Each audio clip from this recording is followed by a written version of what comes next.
Quality और consistent performance के लिए सिर्फ सिल्वर पंप्स एंड मोटर्स, नाम याद रखना। સ્ટોક સ્પેસિફિક એ જ થીમ ચાલી રહી છે અને તે છે આઈટી. તો તેની સાથે ચર્ચાની શરૂઆત કરીએ. ક્યુમિન્સ ઇન્ડિયા પરિણામો આવ્યા છે. આવક 22% વધી છે, નફો 13% વધ્યો છે, એબિટા તમે જુઓ 11.5% વધ્યા છે અને માર્જિનમાં થોડું પ્રેશર આવ્યું છે. સ્ટોક શરૂઆતમાં મામૂલી 1.25% આસપાસની મજબૂતી સાથે જોવા મળેલો હતો. રવિ સર, ક્યુમિન્સ ઇન્ડિયાની સાથે ચર્ચાની શરૂઆત કરીએ.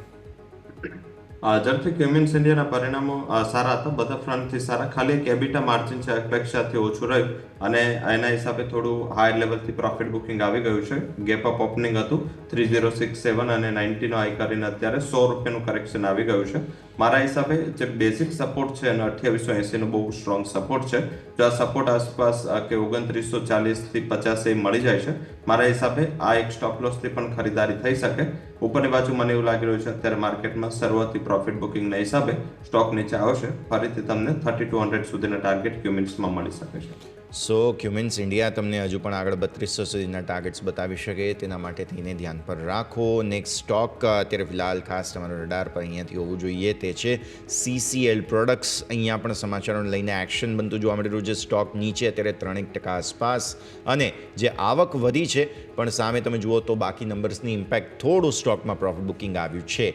કન્ઝમ્પશનની થીમના હિસાબથી CCL પ્રોડક્ટ્સ સર પરિણામો આવ્યા છે, કઈ રીતે ઓબ્ઝર્વ કરીશું આપણે સ્ટોકને? ઝડપથી CCLના પરિણામો કરતા જે ગ્લોબલી અત્યારે સૌથી મોટું પ્રોબ્લેમ બન્યું છે એ કોફીના પ્રાઇસીસ છે.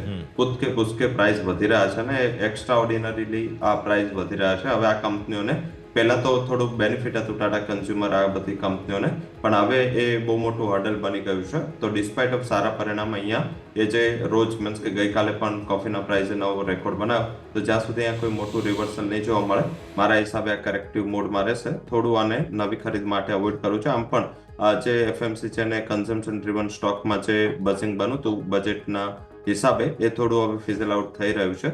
તો મારા હિસાબે આ સ્ટોકને નવી ખરીદી માટે અવોઇડ કરવું છે.